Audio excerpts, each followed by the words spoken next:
Hello YouTube friends, I'm going to make another accompaniment to our Christmas dinner. It's all vegetarian, not vegan because I'm going to use some milk in this one, but I'm going to start with some leeks. Now, I didn't grow any leeks this year, which is a shame because it's just easy enough to put a few seeds in the ground, isn't it? And then 6 months later, they've got a lovely stand of leeks, but I didn't do that, so I had to buy these. They are organic, but they're not beautifully homegrown, which is a shame. But I want to make this leek thing, which is going to be leeks and mushrooms. And I think those two things go together absolutely brilliantly. So I'm just going to chop these leeks. The thing about them coming from the shop is they're pretty clean to start with, but I am still going to give them a really good wash, because what can happen is dirt can get inside these layers as it's growing, although maybe these leeks have never seen soil. Who knows? I don't know. They're nice organic leeks, but we'll give them a good old clean. I want to make sure there's no gritty bits in here at all, so I'm going to put them in here and give them a good wash. So this is a very simple little side dish that I'm making here, but it's very tasty. And I think that's the same with everything really, isn't it? It's the little extras and additions you put in.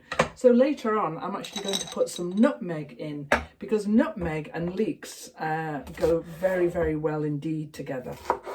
So it's going to be fried in a little butter and oil, which I've got in my big pan over here. But first of all, we're going to give them a really, really good wash. And the best way to do that is to split them all the way down so that you can see there's no soil in these. So the other thing that goes really well with leeks is mushrooms, and these are just ordinary field mushrooms. I'm just gonna chop them into 3 so that we get a chunk of mushroom. They're about the same size as the leek, I suppose.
So I'm just going to finish up this bake now. It's leek and mushroom, and in the sauce there's some nutmeg and a little bit of white wine, and I think it's going to taste delicious. But what makes it taste absolutely delicious is the topping I'm going to put on. I'm going to make that now.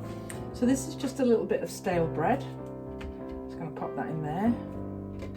In my NutriBullet. I use this thing for all sorts. It's quite a lot. There's quite a lot of us. So just let me find the... So I just need this bit here.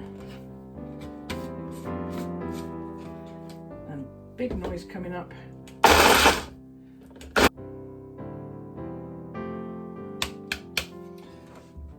So you want it breadcrumbs, you don't want it too fine. You want a little bit of texture in there still. And then into there, I'm I'm going to add some grated cheese, and this is Lancashire cheese, of course. Actually, I think we might put this in a bigger bowl. There we go. Oh, and then we can find there's a big piece that hasn't got done there. That's fine. Okay, so in there goes the cheese.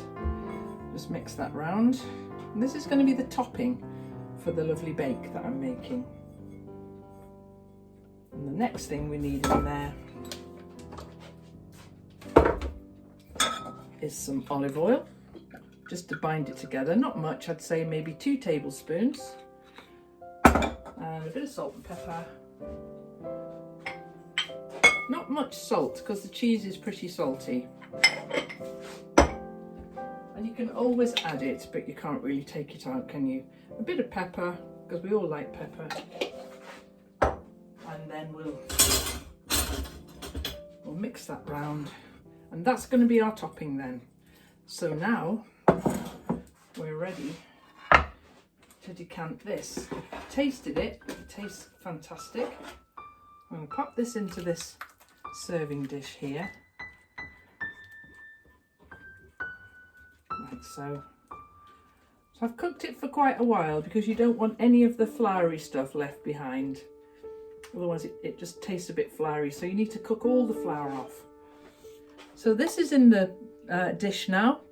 This is made, but I'm going to put this on top of this just before I put it in the oven. Otherwise the bottom gets really, really soggy, and I want this to be nice and crisp.